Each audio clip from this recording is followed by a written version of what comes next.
नमस्कार जोहार दोस्तों। आज हम लोग जो है क्लास 10 का जो 7/7/2025 आज के दिन रेल एग्ज़ाम हुआ साइंस का, उसका हम लोग जो है एमसीक्यू क्वेश्चन पर थोड़ा डिस्कशन करेंगे कि क्या क्या क्वेश्चंस जो है वो हम लोग को आए हुए थे और वो जो है कहीं ना कहीं आपका जो है आगे के एग्ज़ाम के लिए भी बहुत महत्वपूर्ण सवाल हैं।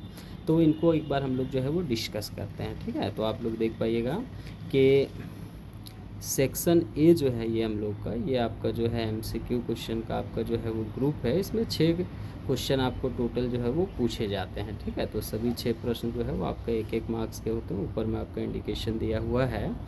तो इसमें से देखिएगा जो हम लोग का पहला सवाल है वो क्या कह रहा है। तो पहला सवाल हम लोग को यहाँ से देखिए कह रहा है कि निम्न में से कौन पाचन तंत्र में सहायक नहीं है। कौन सा ऐसा है जो पाचन तंत्र में हम लोग का काम नहीं आता है ना।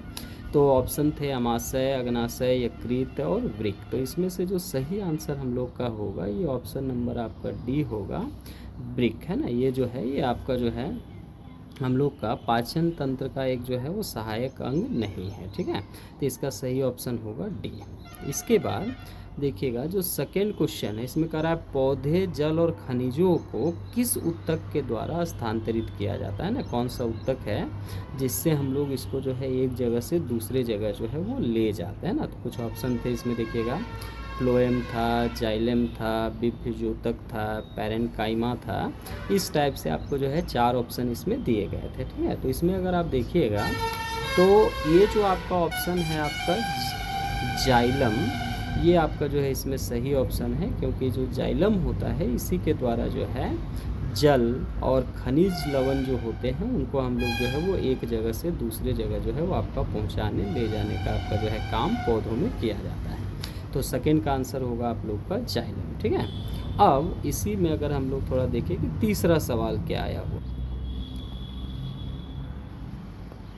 देखा जाए, तो तीसरा सवाल था कि यदि पौधों में क्लोरोफिल ना हो, है ना। आप जानते हैं कि क्लोरोफिल जो होता है उसी के कारण पेड़ पौधों की पत्तियां जो होती हैं वो हरे कलर की होती है। तो प्रकाश संश्लेषण क्यों नहीं हो पाएगा, कि जो प्रकाश संश्लेषण की प्रक्रिया है, जिस प्रक्रिया से आप जानते हैं कि पेड़ पौधे अपना जो है हरे पेड़ पौधे अपना भोजन बनाते हैं, तो ऐसा क्या होगा जिसके कारण वो अपना जो है भोजन नहीं बना पाएंगे।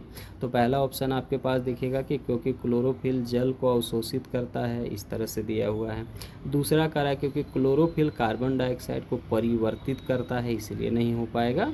या क्योंकि क्लोरोफिल सूर्य की ऊर्जा को अवशोषित करता है, इसलिए नहीं हो पाएगा। क्योंकि क्लोरोफिल ऑक्सीजन बनाता है, इसलिए नहीं हो पाएगा। तो इसमें देखिएगा जो ऑप्शन नंबर ये सी है कि क्योंकि क्लोरोफिल सूर्य की ऊर्जा को अवशोषित करता है। इसका जो क्लोरोफिल होता है उसका काम होता है कि सूर्य से जो प्रकाश, जो आपका जो प्रकाश ऊर्जा होता है उसको आपका जो है वो अवशोषित करता है। उसका भी आपका इस्तेमाल होता है प्रकाश संश्लेषण में। तो उसको अवशोषित करने का काम जो होता है वो आपका हरे पत्तियों का होता है। तो अगर वो नहीं होंगी तो फिर वो काम नहीं हो पाएगा। तो इसका सही ऑप्शन होगा आप लोग का सी। चौथा क्वेश्चन है कि कौन सा जीव केवल अवायवीय श्वसन करता है। अवायवीय श्वसन का मतलब हो गया कि जो आपका हवा की अनुपस्थिति में अपना जो है वो आपका श्वसन करता है ना। तो इसको अगर आप देखिएगा तो इसमें पहला ऑप्शन है ईस्ट, दूसरा है मछली, तीसरा है स्तनधारी, चौथा है आपका मानव, ठीक है।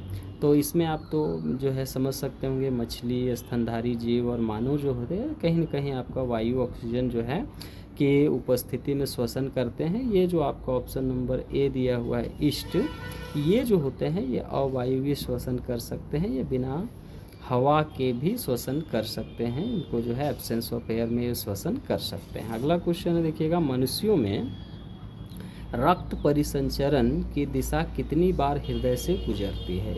ऑप्शन है देखिएगा 1 बार, 2 बार, 3 बार, 4 बार, है ना। तो इसका सही ऑप्शन होगा, सही वाला ऑप्शन होगा देखिएगा 2 बार। ये जो लिखा आपका बी में 2 बार, ये इसका सही ऑप्शन होगा।